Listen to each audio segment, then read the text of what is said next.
Hello students. आज की इस वीडियो में हम क्लास नाइन्थ का वर्कशीट नंबर 20 करेंगे।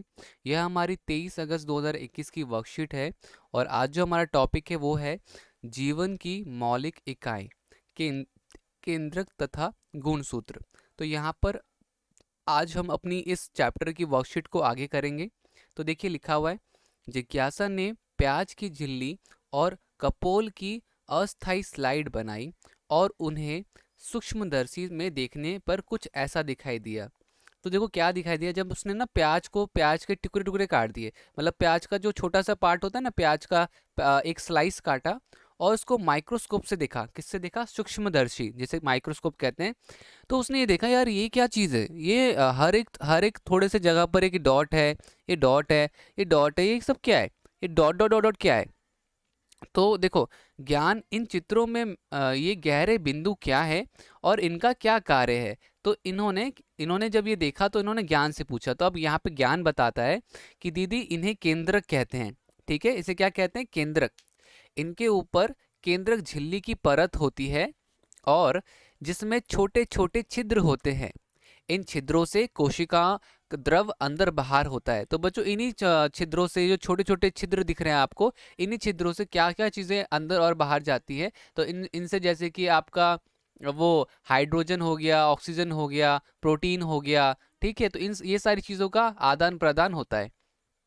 तो इसे कोशिका का ब्रेन भी कहते हैं, कोशिका का मस्तिष्क भी कहते हैं। ठीक है, तो ये आपका जो केंद्रक होता है ना, जैसे हमारे शरीर में जो हमारा ब्रेन है, हमारा मस्तिष्क है, उसकी वजह से ही अगर वो काम करना बंद हो जाए तो हम नहीं बोल पाएंगे, ना ही देख पाएंगे, ना ही चल पाएंगे, ना ही स्मेल कर पाएंगे। मतलब हमारे सारे सेंसेस जो होते हैं ब्रेन कर पाता है। अगर ब्रेन खराब हो गया तो हम काम नहीं कर पाएंगे। तो उसी तरीके से केंद्रक जो होता है एक सेल का, एक कोशिका का सारा कार्य का नियंत्रण करता है। ठीक है, तो यह कोशिकाओं के कार्यों को नियंत्रित करता है। तो आई होप बच्चों, केंद्रक का आपको पता चल गया कि ये जो बीच बीच में जो गोले होते हैं ना, बीच बीच में गोले, ये उस सेल का, उस कोशिका का ब्रेन होता है, मस्तिष्क होता है। ठीक है, जो कि उनके कार्यों को नियंत्रण करता है। जैसे हमारी बॉडी में हम इंसान जो है, हमको कौन कंट्रोल करता है? हमारे सारे एक्टिविटीज को हमारा ब्रेन कंट्रोल कर पाता है। ठीक है ना? तो उसी तरीके से अब यहाँ लिखा हुआ है कि यह कोशिका में अनेक कार्य करता है, जैसे आनुवंशिकता, संरचना, कोशिका विभाजन, डीएनए और आरएनए व राइबोसोम्स का उत्पादन, कोशिका वृद्धि, प्रोटीन व एंजाइम संश्लेषण। तो मतलब कि ये प्रोटीन बनाना, एंजाइम बनाना और सेल को, कोशिका को वृद्धि करना, मतलब सेल ग्रोथ करना। ठीक है, तो ये सारे काम कौन करता है? ये सारे काम ब्रेन करता है। क्यों? और ब्रेन कौन है? सेल का, कोशिका का ब्रेन कौन है? तो वो है केंद्रक। ठीक है बच्चों, तो मेरे हिसाब से केंद्रक के बारे में आप समझ चुके होंगे। आगे देखते हैं। तो अब देखो, ज्ञान ये गुणसूत्र क्रोमोसोम्स क्या है, क्रोमोसोम्स क्या होते हैं और इनका कार्य क्या होता है। बच्चों, मैं आपको क्रोमोसोम्स बताता हूँ।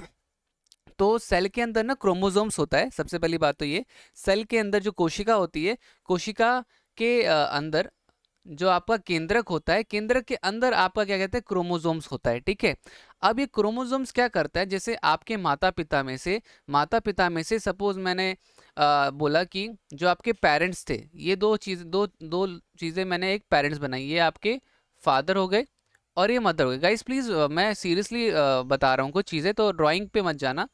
तो अब फादर मदर में आपकी फादर मदर की आईज जो थी वो ब्लू थी। सपोज हम कहते हैं आईज क्या थी? ब्लू थी। फेस कलर वाइट था, मतलब कि गोरा।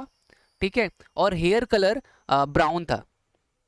ठीक है, तो आपके माता पिता के आंखों का रंग ब्लू मान लेते हैं, ब्लू है, चेहरा सफ़ेद है, गोरे हैं, और उनके बालों का रंग ब्राउन है।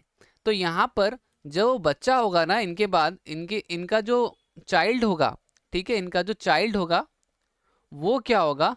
तो उन उसके पास भी ये सारे के सारे फीचर्स होंगे। उसके उसके भी जो जितने भी कैरेक्टर्स, जितने भी फीचर्स जो थे, उनके माता पिता के पास थे। जैसे नीली आँख, गोरा गोरा स्किन का कलर और ब्राउन बाल। तो बच्चे का भी ब्राउन बाल होगा और उसकी भी आँख नीली होगी और वो भी गोरा बच्चा होगा। तो ये क्या है? ये कैसे हो रहा है? तो ये बेसिकली डीएनए ने ना क्रोमोसोम से सारे के सारे माता पिता के जो उनके गुण थे, माता पिता के जो गुण थे वो बच्चे में आ गए। तो ये कौन करता है? ये क्रोमोसोम करता है। ठीक है, अब जरा पढ़ते हैं क्या लिखा हुआ है।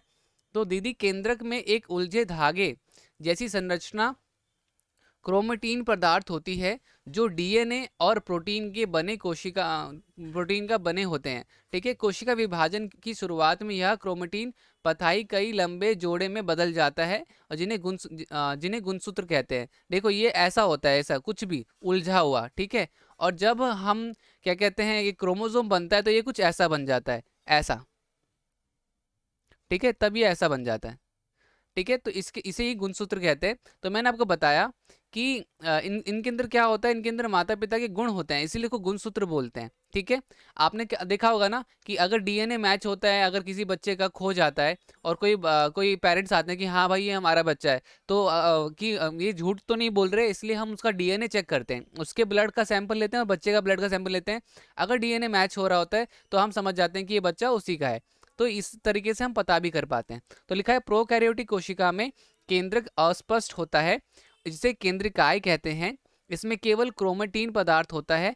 किसी जीव में कोशिका केंद्रक के गुणसूत्र की संख्या निश्चित होती है। मानव में गुणसूत्रों की संख्या 46 या 23 जोड़े होते हैं। क्रोमेटिन पदार्थ में डीएनए के क्रियात्मक खंड को जीन कहते हैं। गुणसूत्र पर मौजूद जीन डीएनए अणुओं से बने होते हैं, जिनमें नई कोशिकाएं बनाए और कोशिकीय संगठन की सभी सूचनाएं होती हैं। गुणसूत्र में आनुवंशिकता संकेत गुण होते हैं, माता पिता से डीएनए के रूप में अगली संतति में जाते हैं। तो मैंने आपको बताया था ना, जो माता पिता में जो गुण होते हैं वो उनकी अगली संतान में जाते हैं। ठीक है, डीएनए के रूप में, किसके रूप में, डीएनए के रूप में। तो गाइज यहाँ पर हमारा ये सारा का सारा वर्कशीट हमने कर लिया है। अगर आपको वीडियो अच्छी लग रही है तो प्लीज़ वीडियो को लाइक कीजिए, और वो जो रेड कलर का बटन दिख रहा है आपको सब्सक्राइब का, वो सब्सक्राइब बटन प्रेस कीजिए, बेल आइकन को प्रेस कीजिए। ठीक है, ताकि जब भी मैं न्यू वीडियो निकालूं आप सबके पास नोटिफिकेशन आ जाए, आप सबको तो ना फिर कोई परेशानी नहीं होगी। ठीक है, चलिए चलिए स्टार्ट करते हैं क्वेश्चन आंसर।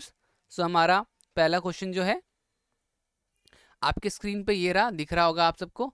तो पहला क्वेश्चन हम स्टार्ट करते हैं। तो गाइज पहला क्वेश्चन यहाँ पे आपको 1 मिनट देना मेरे को।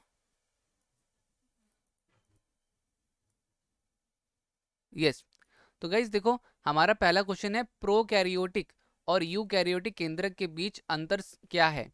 तो यहाँ पर देखो हमारा जो आंसर होगा वो होगा यूकैरियोटिक और प्रोकैरियोटिक कोशिका में पहला मुख्य अंतर यही होता है कि प्रोकैरियोटिक कोशिका प्राचीन या कम विकसित कोशिका होती है, जबकि यूकैरियोटिक कोशिका आधुनिक कोशिका या विकसित कोशिका होती है। दूसरा है प्रोकैरियोटिक में केंद्रक अनुपस्थित या अल्प विकसित होता है, जबकि यूकैरियोटिक में केंद्रक उपस्थित होता है। तीसरा, प्रोकैरियोटिक में हिस्टोन प्रोटीन अनुपस्थित होता है, और जबकि यूकैरियोटिक में हिस्टोन प्रोटीन उपस्थित होता है। ठीक है बच्चों, अब पहला क्वेश्चन तो हो गया हमारा, इसको आप नोट डाउन कर लीजिएगा। दूसरा प्रश्न देखते हैं। दूसरा प्रश्न क्या दे रखा है, डीएनए और आरएनए का पूर्ण रूप लिखें। तो सबसे पहले डीएनए देख लेते हैं। डीएनए क्या होता है, D oxy ribo nucleic acid. RNA क्या होता है, राइबो न्यूक्लिक एसिड। एक सेल में डीएनए कहाँ पाया जाता है, तो कोशिका के केंद्रक में डीएनए पाया जाता है। ठीक है बच्चों, तो यहाँ पे हमारा पहला ये प्रश्न भी हो गया। अब आगे देखते हैं। आगे हमारा तीसरा प्रश्न है। यहाँ पर तीसरा प्रश्न है, मनुष्य में गुणसूत्रों की संख्या कितनी है और जीन क्या है और वह कहाँ स्थित होता है। तो मनुष्य में 23 जोड़े यानी 46 गुणसूत्र इंसान में पाए जाते हैं, और क्रोमेटिन पदार्थ में डीएनए के क्रियात्मक खंड को जीन कहा जाता है, और वह केंद्रक में स्थित होते हैं। ठीक है, तो ये हमारे प्रश्न 3 का उत्तर हो जाएगा। प्रश्न 4 और हमारा आखिरी प्रश्न भी है हमारा ये। सो गाइज, आखिरी प्रश्न करने से पहले आप अभी तक आपने लाइक नहीं किया तो प्लीज़ वीडियो को लाइक कीजिए बच्चों, बिकॉज इससे हमें थोड़ी सी मतलब एनर्जी मिलती, मोटिवेशन मिलती है। ना ही हमें 1 रुपया इस लाइक करने से आपको हमें मिलता है, और ना ही आपके पैसे कुछ जा रहे हैं, बस 1 सेकंड लगता है लाइक करने में, और हमें मोटिवेशन मिलती है आपके लिए फिर ऐसी वीडियोस और बनाने के लिए। दैट्स इट, और कुछ नहीं बच्चों। ठीक है, तो चलिए क्वेश्चन 4 स्टार्ट करते हैं। केंद्रक में कोई 2 कार्यों को लिखे। तो केंद्रक के कोई 2 कार्य, कोशिका विभाजन, कोशिका वृद्धि, डीएनए और आरएनए का भंडारण, और कोशिका में राइबोसोम्स का उत्पादन। तो ये हमारा प्रश्न 4 का उत्तर हो जाएगा। ठीक है बच्चों, तो चलिए आज यहाँ पे हम वर्कशीट को कंप्लीट करते हैं। मिलते हैं अगली वीडियो में। आज के लिए इतना ही। गुड लक, एंड आज रक्षाबंधन भी है तो हैप्पी रक्षाबंधन। Okay, bye.